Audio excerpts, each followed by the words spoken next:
माध्यम से हम कोयले को आयात नहीं करेंगे तो विदेशी मुद्रा हमको देना नहीं पड़ेगा देश में। सबसे बड़ी बात झारखंड के संदर्भ में अगर कर रहे हैं तो इस यहाँ पर ज़बरदस्त इलीगल माइनिंग हो रहा है, ये सब कोई जानते हैं। और इलीगल माइनिंग को अखबारों के माध्यम से आज भी अखबार में आया है कि सरकारी और राजनीतिक संरक्षण प्राप्त रहता है। तो माइनिंग जब लीगलाइज्ड होगा तो इलीगल माइनिंग पर रोक लगेगा, क्लियर कट है। और झारखंड में हम बात करेंगे तो इससे रोजगार कितने मिलेंगे? 49,662 जो डाटा है, लगभग 50,000, इससे रोजगार के सृजन होंगे। हाल के दिनों में जो कोरोना का जो कालखंड है, इस कालखंड में हम कह सकते हैं कि बहुत से प्रवासी मजदूर आए हैं और बड़ी संख्या में वो झारखंड में रह करके रोजगार करना चाहते हैं, अपने पेट को पालना चाहते हैं। तो प्रवासी मजदूर को हम इस काम में लगा सकते हैं, इस माइनिंग के काम में। तो इस रोजगार के सृजन में काम आएगा। कोई पहला तो विदेशी मुद्रा बचत होगा, दूसरा चोरी इलीगल माइनिंग पर रोक लगेगा, तीसरा है कोयले के चोरी पर रोक लगेगा। और सबसे बड़ा इसका लाभ मिलेगा कि इस नीलामी की जो प्रक्रिया है, ये कांग्रेस का काल नहीं है, यूपीए की सरकार नहीं है कि बैकडोर से कोयले का खदानों का आवंटन होता रहा। 1,70,000 करोड़ सबको याद है किस प्रकार से इलीगल लोग ढंग से कोयले की दलाली लोगों ने की थी। ये एकदम ट्रांसपेरेंसी के साथ इसका नीलामी होगा। नीलामी की जो प्रक्रिया होगी, नीलामी में जो राजस्व होगा, वो उसका लाभ सिर्फ और सिर्फ राज्य सरकार को मिलेगा। राज्य सरकार के संबंध में या कोल ब्लॉक के संबंध में बहुत सारी बातें कही। सबसे पहले उन्होंने कहा कि कोल ब्लॉक से इस राज्य को फायदा होने वाला है और केवल 6 जिलों में जो 9 कोल ब्लॉक है उन्हीं की कमर्शियल बिडिंग होगी, कमर्शियल ऑक्शन होगा। मैं एक एक करके उन पर आता हूं। ये 6 जिले नहीं हैं, केवल और केवल नॉर्थ कानपुरा एरिया में 8 कोल ब्लॉक आते हैं। उसके अलावा राजहरा भी है, संथाल परगना में गोड्डा भी है, पाकुड़ भी है, गिरिडीह में है। लगभग सभी जिलों में कोल्हान को छोड़कर, क्योंकि कोल्हान में भी हम आगे के कुछ दिनों में उस पर देखेंगे हम लोग, जब जब लोहे की नीलामी होगी, लोहे के खदानों की, तब उस तरफ जाएंगे। लेकिन 22 कोल ब्लॉक का यहां नीलामी होना, कमर्शियल नीलामी। इसको समझना पड़ेगा थोड़ा कि कमर्शियल ऑक्शन क्या होता है। ये थोड़ा हम पीछे ले जाना चाहते हैं। 12 मई को प्रधानमंत्री जी ने कोविड संकट को देखते हुए और आर्थिक जो संकट आई हुई है देश में, उसको देखते हुए 20 लाख करोड़ रुपए की पैकेज की घोषणा की। ये एक इतना लंबा फेंका हुआ पासा था उनका कि समेटने में वित्त मंत्रालय को, क्योंकि फेंकने का तो फेंक दिए थे, गुड्डी उड़ाते समय हम लोग जैसे ढील देते हैं, हवा के साथ वो बहते चले गया, लेकिन समेटेंगे कैसे? 20 लाख करोड़ आएगा कहां से? वहीं फंस गया मामला। उसी में कमर्शियल माइनिंग को घुसा दिया गया, जिसका ऐलान 16 मई को वित्त मंत्री के द्वारा किया गया।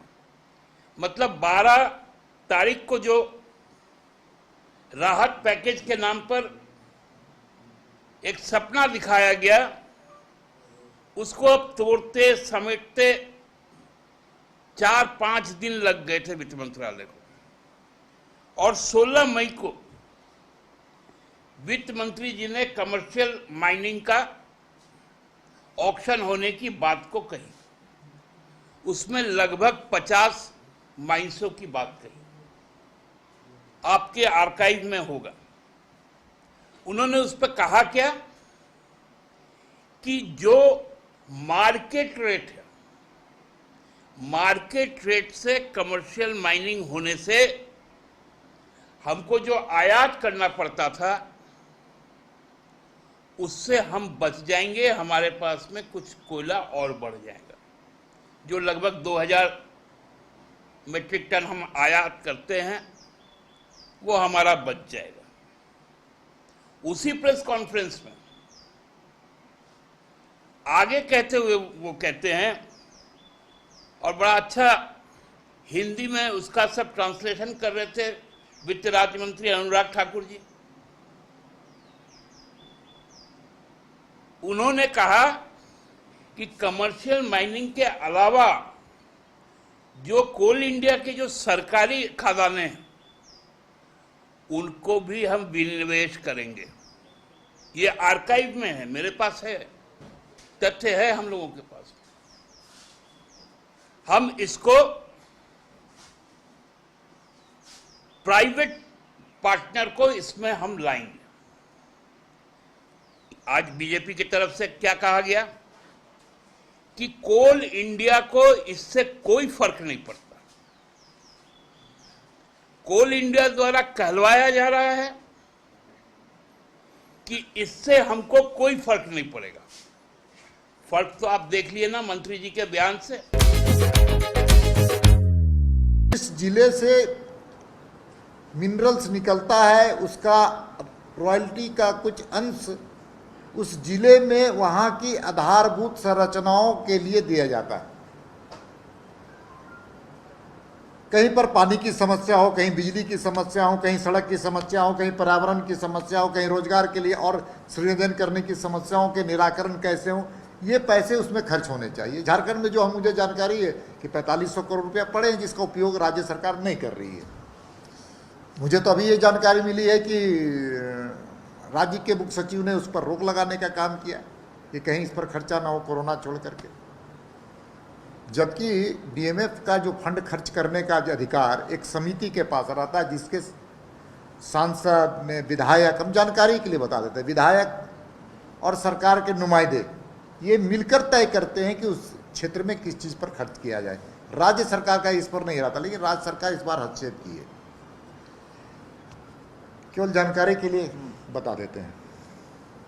देखिए, इस खदानों से कोल इंडिया को कोई खतरा नहीं है।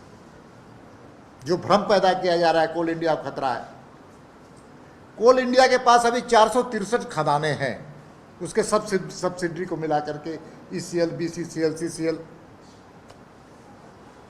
तो इनके पास 463 खदाने हैं। और ये खदाने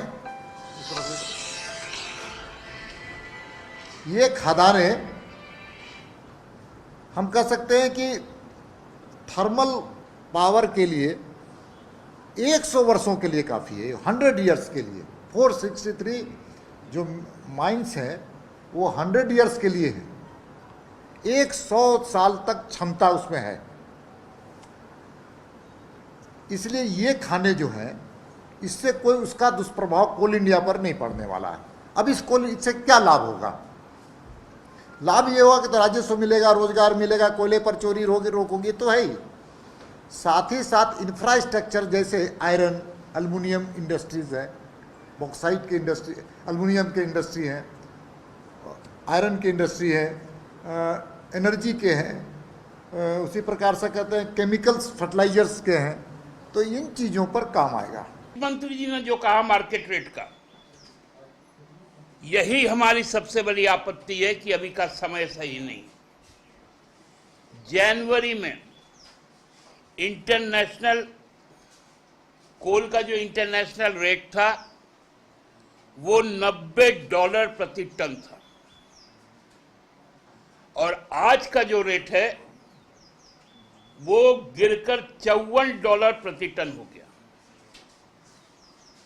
चालाकी भाजपा किसके साथ कर रही है?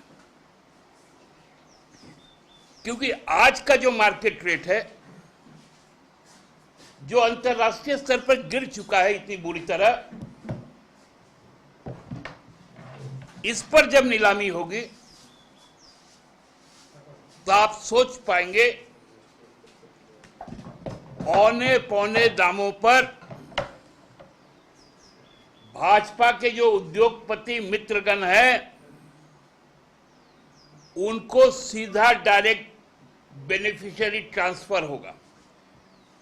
अब मतलब कमर्शियल कोल ब्लॉक उद्योगपतियों के लिए डीबीटी का काम करेगा, डायरेक्ट बेनिफिशियरी होंगे और चंद लोग होंगे। हम कुछ नाम भी बोल सकते हैं, चाहे वो उनके मित्र अंबानी हो या अडानी हो या रुइया हो, इन्हीं लोगों के पास बटेगा। मुख्यमंत्री जी ने केंद्र के सरकार के पास एक पत्र भेजा है। वो पत्र में थैंक्स लिखा है, धन्यवाद। इस जो कमर्शियल माइनिंग के लिए आपको हम धन्यवाद देते हैं। थैंक्स का मतलब यही होता है, थैंक्स फॉर योर डिसीजंस। हमारे भारत सरकार के नुमाइंदे, क्या आवाज आ रही है ना? सामने देखें? अच्छा चलिए, सामने ही देखेंगे, पीछे नहीं देखेंगे हम। तो भारत सरकार के नुमाइंदे हमारे राज्य सरकार, जो झारखंड के सरकार के मुख्य सचिव से बात की, उन्होंने कोई आपत्ति दर्ज नहीं किया। हमारे भारत सरकार के कोल सेक्रेटरी और कोल सेक्रेटरी के ज्वाइंट सेक्रेटरी, कोल मिनिस्ट्री के ज्वाइंट सेक्रेटरी रैंक के अफसर झारखंड आते हैं और यहाँ के माइंस डिपार्टमेंट के नुमाइंदे या अफसर से मिलते, कोई आपत्ति नहीं। सरकार को कोई आपत्ति नहीं, लेकिन एक एफिडेविट सुप्रीम कोर्ट में, एपेक्स कोर्ट में दिया जाता है और उसमें भी इस नीलामी के प्रक्रिया का विरोध नहीं है, केवल टाइम फैक्टर का है। राज्य की सरकार टाइम फैक्टर मांग रही है उस एफिडेविट में, ये टाइम फैक्टर ठीक नहीं है। डिसीजन इज ओके, बट हमको ये जो कोरोना कालखंड है इसमें हमको आपत्ति है। ये एफिडेविट, ये सुप्रीम कोर्ट का विषय है, वहाँ पर न्याय, हम वहाँ पर नहीं जाना चाहते हैं, ये हमारा अधिकार क्षेत्र भी नहीं है। अब यहाँ पर राज्य की सरकार राजनीति कर रही है, राजनीति कर रही है राज्य के हित को अनदेखा करते हुए, देश हित के अनदेखा करते हुए। और क्या कह रही है पब्लिकली और न्यूज़ में कि यहाँ पर पर्यावरण का खतरा होगा, रिहेबिलिटेशन का खतरा होगा। ये बातें कहीं सुप्रीम कोर्ट में या भारत सरकार को नहीं लिखा गया है। से विदेशी कंपनी आएंगे, इंटरनेशनल मार्केट होगा, कम दाम कम लागत पर उनको माइनिंग मिला, उसके कारण उनकी कोयला सस्ता होगा और वो माल लेकर बेच देंगे। इसका उदाहरण तो हम लोग के पास है, गोड्डा का अडानी प्लांट की जमीन हमारा, खनिज हमारा, पानी हमारा, श्रम हमारा और कमर्शियल बिजली किसको? बांग्लादेश को। एक यूनिट भी हमको नहीं। हम लोग भाजपा से पूछना चाहते हैं कि आप कह रहे हैं कि इससे राज्य में रोजगार बढ़ेंगे। सरकार कहती है 20,000 लोगों को रोजगार मिलेगी, लेकिन ये बात भी सोचिए 20,000 रोजगार के लिए 60,000 से ज्यादा लोग सीधा विस्थापित होंगे। कीमत कौन चुकाएगा? इस राज्य को क्या लाभ मिलेगा, इस देश को क्या मिलेगा, ये हमने बताने का प्रयास किया है। तो दूसरे तरफ राज्य सरकार की नीयत, न सरकारी प्रशासनिक पदाधिकारियों के द्वारा कोई उस पर आपत्ति है, न सुप्रीम कोर्ट में भी आपत्ति नहीं। उनके एफिडेविट को पढ़ने से हमको जैसा लगा, लेकिन अखबारों में इस प्रकार का बयान दे करके झारखंड की जनता को दिग्भ्रमित करने का काम राज्य के हमारे मुख्यमंत्री जी कर रहे हैं। मत कौन चुकाएगा? क्या विनाश हमारा विकास का आधार बनेगा? 60,000 लोग जब विस्थापित होंगे